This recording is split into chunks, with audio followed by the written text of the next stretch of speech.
I can feel the warmth. I think it's the lights, though. As you're all aware, yesterday the president ordered the expulsion of dozens of Russian intelligence officers and the closure of the Russian consulate in Seattle. Over 20 countries joined the United Kingdom and United States in taking such actions.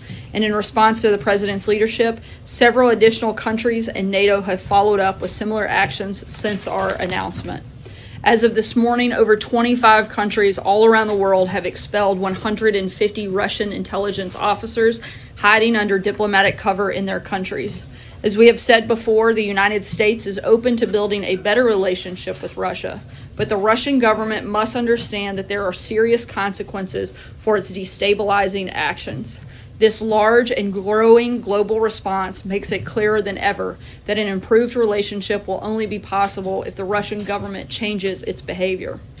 As you all saw, last week the president once again showed his clear commitment to tackling the opioid crisis by signing an appropriations bill that includes over $4 billion in funding to combat this epidemic through treatment, education, and enforcement. If you follow the White House on Twitter, you've also no doubt seen the heart-wrenching stories of Americans who have been deeply affected by this crisis. Courageous addiction survivors, along with family members, friends, and law enforcement officers, are sharing their personal stories through crisisnextdoor.gov. And today I'd like to say that the White House, along with the National Park Service, will host the National Safety Council's Opioid Memorial on the Ellipse in President's Park. This stirring exhibit will be open to the public from April 12th through the 18th to educate visitors on the devastating impact of the opioid crisis. Within the exhibit, 22,000 engraved pills display the faces of Americans tragically lost to a prescription drug overdose. These stories are tough to hear, and this exhibit will be an intensely emotional and somber experience.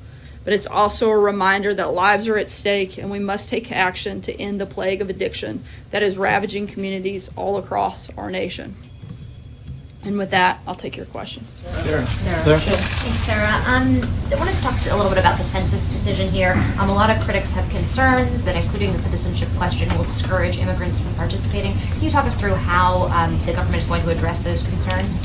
Look, this is a question that's been included in every census since 1965, with the exception of 2010 when it was removed. We've contained this question that's provided data that's necessary for the Department of Justice to protect voters and specifically to help us better comply with the Voting Rights Act, which is something that is important and a part of this process. And again, this is something that has been part of the census for decades and something that the Department of Commerce felt strongly needed to be included again. Has there been any talk of trying to do some type of campaign or some other type of outreach to ensure that immigrants participate? So states like California, for instance, that have large immigrant populations are counted appropriately? I'm not aware of those specifics, but I would refer you to the Department of Commerce. Bill. Yeah, Sarah, the president in the last few weeks has reached out to a number of high-profile lawyers to take him on as a client in the Russia probe. Dan Webb took a pass recently, Ted Olson took a pass recently, others have as well. I'm wondering why the president has had so much trouble finding an experienced lawyer willing to take him on, and who at this hour is his lead counsel in negotiating with Robert Mueller and the special counsel?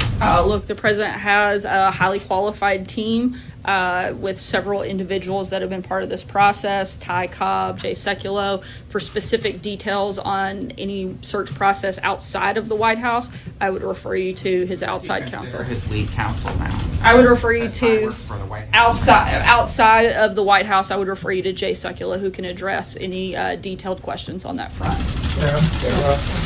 Ambassador Nikki Haley said in reference to Syria that Russia cynically negotiated a ceasefire it instantly denied. You say the only way we can cooperate with Russia is if they change their behavior. What about their actions recently speak to them changing their behavior?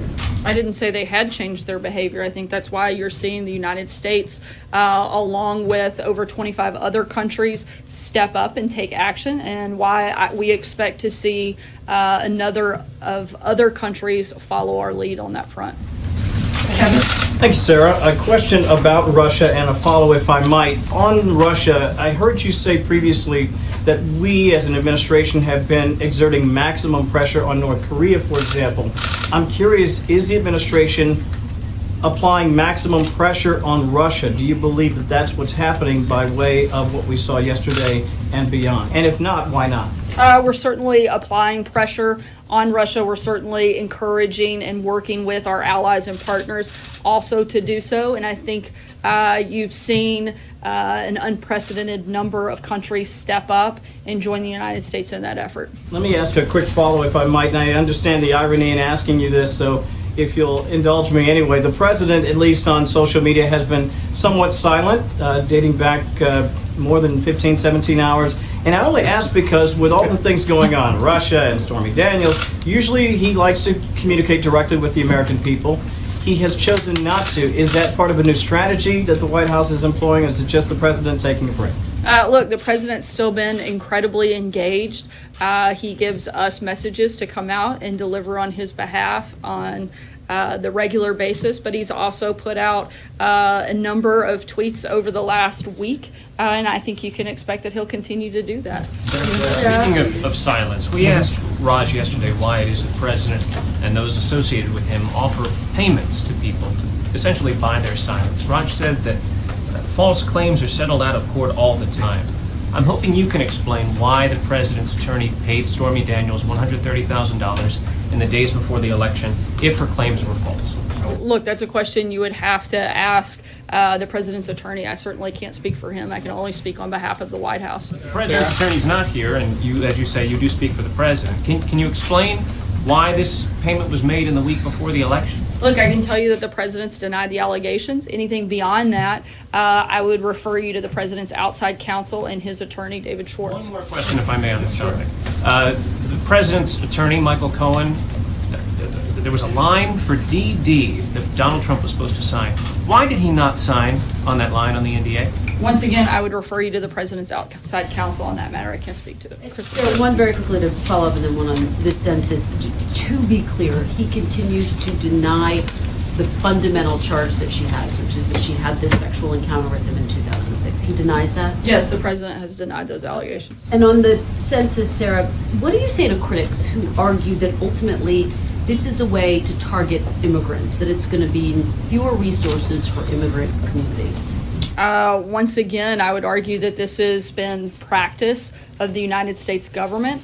The purpose is to determine individuals that are here. It also helps to comply with the Voting Rights Act. Without that information, it's hard to make those determinations, and that information needs to be gathered, and it has been part of the United States Census every time we've had a census since 1965, with the one exception of the 2010 census. But there's a sense that ultimately this is going to disproportionately affect blue states. Do you acknowledge as much when you talk about voting rights? I think that it is going to determine the individuals in our country and provide information that allows us to comply with our own laws and with our own procedures. This ultimately determines how resources are allocated. So doesn't this mean fewer resources are going to be allocated to immigrant communities? That's one of the big concerns. No, I mean, I think we have seen this in practice before, and this is something that the Commerce Department feels should be part of the census. And for anything specific and further information, I'd refer you to them. I wanted to ask one about the wall, but first, the president's meeting now, or just finished a meeting with Treasury Secretary Mnuchin, and I'm wondering if you could talk a little bit about what was on the agenda for that meeting, and specifically if they're discussing the president's request to find new ways to limit Chinese technology investments. We know that that's something that certainly has been on the forefront of his mind lately. I don't have any specific announcements on that. The president spoke with the secretary on a number of issues, trade, certainly the economy. There were quite a few topics that were discussed, but beyond that, I don't have any specific detail to share at this point. On the wall, I wanted to ask about the president's tweet over the weekend about the military building the wall, and I'm wondering if the president believes he can reprogram funds from the Defense Department for wall construction without a vote of Congress, or if he's asked anybody at the White House to examine that, and what military programs that were included in the omnibus that he would he could see cutting in order to pay for what he says is a defense priority in the wall. Yeah, I can't get into the specifics of that at this point, but I can tell you that the continuation of building the wall is ongoing, and we're going to continue moving forward in that process. I want to follow up on that and then something else you said earlier, but did that tweet this weekend, does he mean that he wants the military to pay for the border wall? Can you speak generally to that? Again, I'm not going to get into the specifics of that, but I can tell you that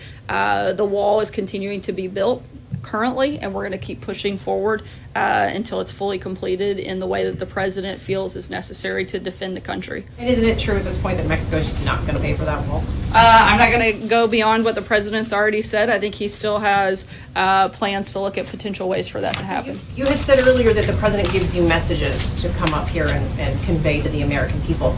Have you sat down with the president to talk about Stormy Daniels? What has he told you that he wants us to know about this topic? As I just said, and as we've addressed on a number of times, the president has denied these allegations, and I don't have anything else further to add on that front. You've also called him a counterpuncher many times. Why is he not punched back on this one?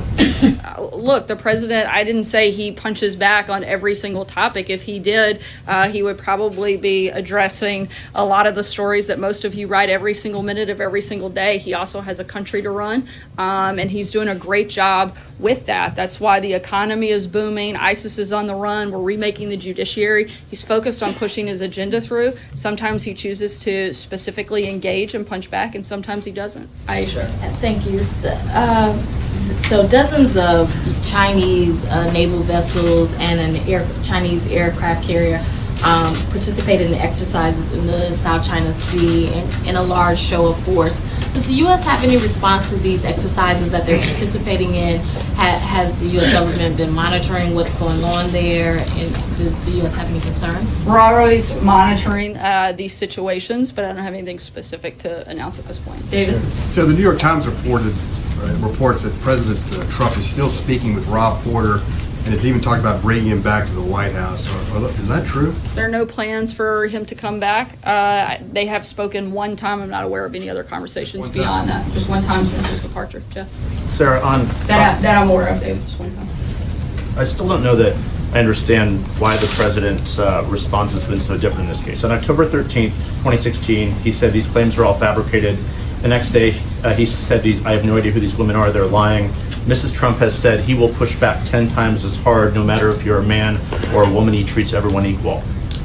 Why the silence? Is someone advising him to be silent, or is he following his own advice? I don't think it's here? silent when the president has addressed this. We've addressed it extensively. There's just nothing else to add. Just because you guys continue to ask the same question over and over and over again doesn't mean that we have to keep coming up with new things to say. We've addressed it. We've addressed it extensively, and there's nothing new to add to this conversation. If I could follow up. Sorry, I'm going to keep moving. Can you give us an update on the trade talks with South Korea? Sure. We have come to an agreement in principle, and we expect to roll out specific details on that very soon. John?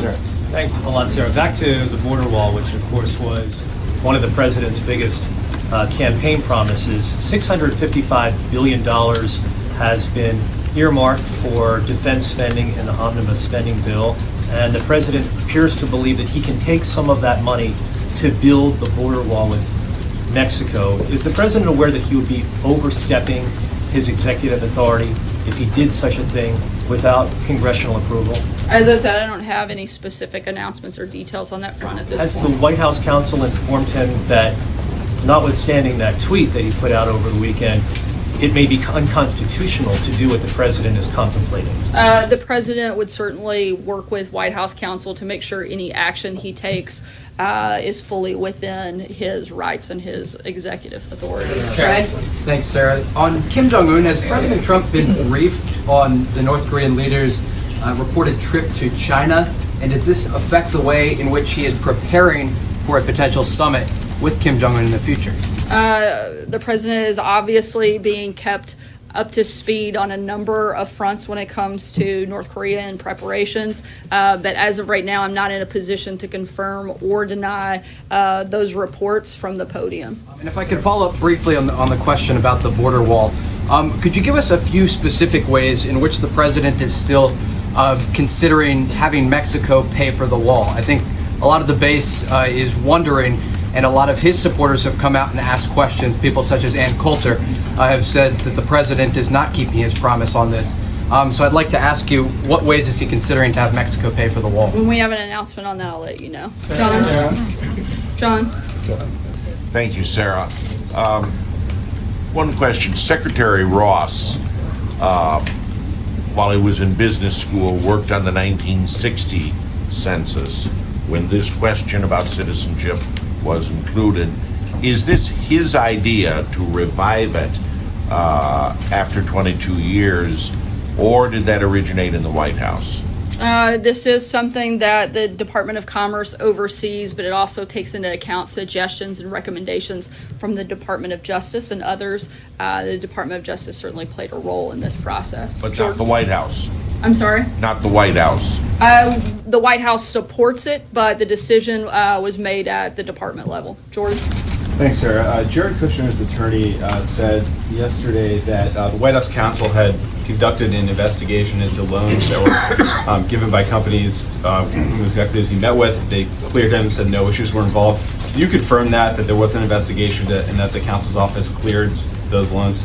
While the White House counsel's office does follow up with staff to assist with compliance with various ethics standards, it is not probing whether Jared Kushner violated the law. The White House indicated to OGE that we are aware of news reports and would proceed as appropriate. Beyond that, we do not and will not have any further comment. One follow-up, though. Democrats on the Oversight Committee requested some information on this investigation today. Do you plan to comply with that request? As I just said, the White House is not probing whether Jared Kushner violated the law, and we don't have anything further beyond that front. Dave? Thanks, Sarah. What is the White House? Sorry, Dave. Former Supreme Court Justice John Paul Stevens wrote an op-ed today where he called for the Second Amendment to be repealed. First of all, did the president see that, have a reaction to it? And in the current political climate after Parkland, Florida, does the White House feel there's any chance that kind of movement could take hold in Washington? The president and the administration still fully support the Second Amendment. We think that the focus has to remain on removing weapons from dangerous individuals, not on blocking all Americans from their constitutional rights. David? Sarah, most people, the former President Jimmy Carter said on CBS that most people want to see a president with some basic moral values. What sort of reaction does the White House have to that? I'm sorry, I couldn't hear the last part. What sort of reaction does the White House have to Jimmy Carter's statement about most people wanting a president with basic moral values? Look, I think that the people of this country came out in by the millions to support Donald Trump, support his agenda and the policies that he's pushing forward. And he has been delivering day in, day out on that front. He's kept a number of his campaign promises, and that's only been within the first year and a half. I think the people that voted for and came out and supported him still do so, and do so because they believed in the agenda that he was driving, and he's been delivering on that since he came into office. Thank you, Sarah. Two questions on trade. The first one is on the tweet the president sent last night saying trade talks going on with numerous countries that for many years have not treated the U.S. fairly. In the end, all will be happy. What does it mean by all will be happy? We're continuing to negotiate with a number of different leaders and countries to make sure that we have good deals, but primarily that American workers and American trade deals are actually good for this country. But the president wants to continue working with a lot of our partners and allies to make sure that both sides have success in our trade negotiations. Both sides, the partners and the U.S. Yeah, certainly the president's priority is going to be protecting American workers and making sure that there's a good deal for this country and for our economy. That's his top priority, but he certainly wants to be able to have good relationships with other countries and continue to work with them on a number of different fronts, even while these trade negotiations are ongoing. And the press release on the conversation he had with Prime Minister Trudeau yesterday focused on the Russian diplomats, but on the Canadian side, they also said that they discussed NAFTA and that the Canadian Prime Minister reiterated his belief that the two countries would benefit from an agreement quickly signed. Does the president share this point of view that things should go faster from now on? Look, we want to continue to work with our Canadian partners, but at the same time, like I just said, the president is focused on making sure that it is a deal that is good for this country. He wants to be able to continue working with Prime Minister Trudeau, and we're going to keep pushing forward and hopefully have an announcement on that front soon. I'll take one last question. Sarah, yesterday Raj was careful to say that the meeting with Kim Jong-un would happen in the next couple of months. In some months, does the White House still stand by its May deadline for that meeting between the president and Kim Jong-un? We are continuing to move forward. The offer was extended and accepted, and we're continuing to move forward in that process. We still don't have a set time or date on that front. Where Thanks does so the much, president guys. stand Have a on great day. police-involved shootings that have been in the news lately, Sarah? What is the president